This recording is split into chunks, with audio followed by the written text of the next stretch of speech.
बोलता साहित्य प्रस्तुत करता है बीएस पॉडकास्ट। और हमारे इस पॉडकास्ट प्रसारण में आप सुनेंगे कविता के रंग रवि यादव के संग। आप सभी दोस्तों को सादर नमस्कार करता हूं। मैं आपका होस्ट और दोस्त रवि यादव। आज के इस पॉडकास्ट में हम आपको कविता सुना रहे हैं और यह दूसरी कविता है।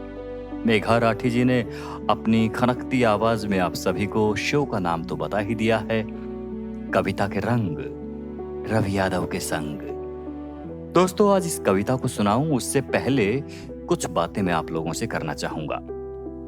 किसी भी महिला के लिए मां बनना सौभाग्य का विषय है, फिर चाहे वो बेटे की मां बने या बिटिया की मां बने। लेकिन सामाजिक ताना बाना कुछ ऐसा है कि हम उससे आज तक नहीं उभर पाए। बेटा जन्म ले तो कितनी ही खुशियां मनाई जाती हैं, और अगर बिटिया जन्म ले तो मुंह लटक जाते हैं।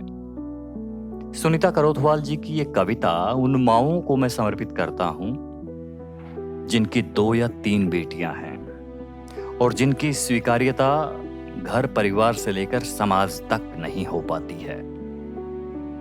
मैं ये बताना तो भूल ही गया कि सुनीता करोथवाल जी जिला भिवानी हरियाणा से हैं, और जब इनकी कलम चलती है तो मैं बरबस ही इनकी लिखी रचना की ओर आकर्षित हो जाता हूं। खैर, कविता की ओर लौटते हैं। कविता का शीर्षक सुनीता करोथवाल जी ने तो नहीं दिया, पर मुझे इस कविता की अंतिम पंक्ति ही इसका शीर्षक नजर आती है, और मेरी नजर में इसका शीर्षक है हर हक की हकदार हो तुम। चलिए कविता से रूबरू होते हैं। हाँ, एक रात महकी थी मैं रात की रानी बन। होठों पर गुलाबी सपना भरा था मैंने, हाथ में नन्ही उंगलियां महसूस की थी। चिड़िया के मुंह खोलते बच्चों से 2 होठ देखे, अपने दूध भरे स्तनों की ओर 2 बंद आंखों में एक सत्कार की चाह देखी। मैंने किसी बेटे का सपना नहीं, 2 बेटियों के बाद भी एक बच्चे का सपना देखा था। मां बनने के फैसले में सिर्फ मां ही बनना चाहा था, केवल बेटे की मां नहीं।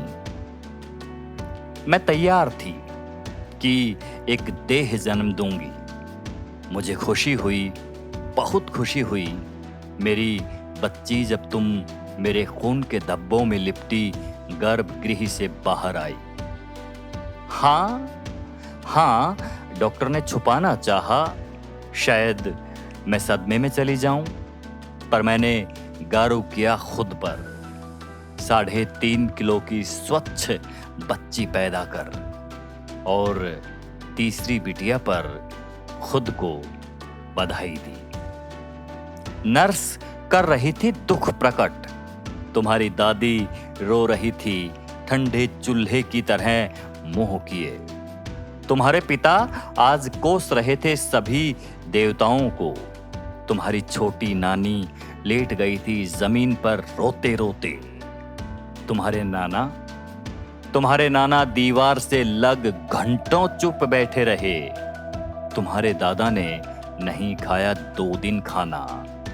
मेरी दादी रोते हुए आई थी अस्पताल तुम्हें देखने, जैसे मरे हुए पर आता है कोई दुख प्रकट करने। नहीं दिए किसी ने शगुन के रुपए तुम्हारी नन्ही हथेलियों में।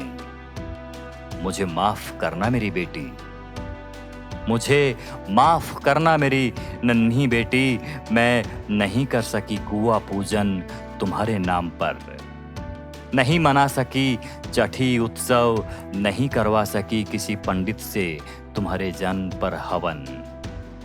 पर तुम मत होना दुखी, यह सब जानकर।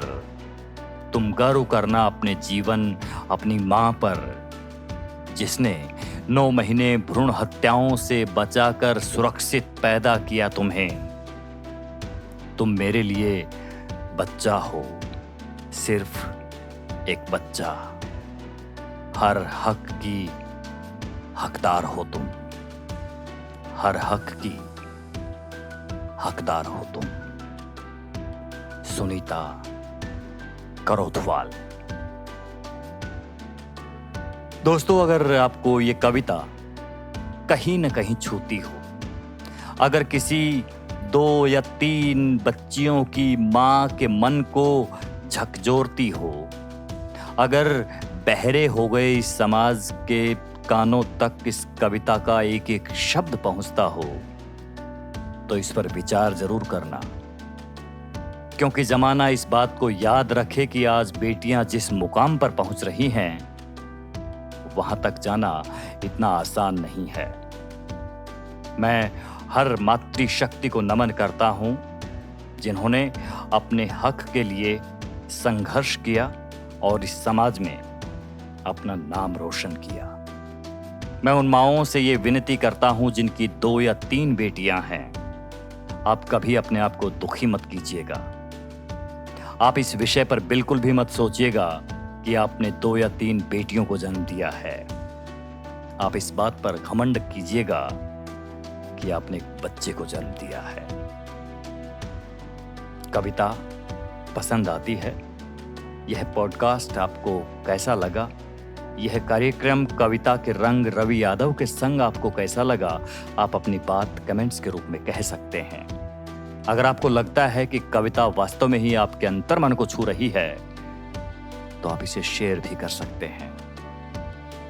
फिर आऊंगा तीसरे एपिसोड को लेकर एक और दिल को छूने वाली कविता सुनाने के लिए। तब तक अपना बेहद अच्छे से ख्याल रखिएगा और अपनी बेटियों को बेहद प्यार कीजिएगा।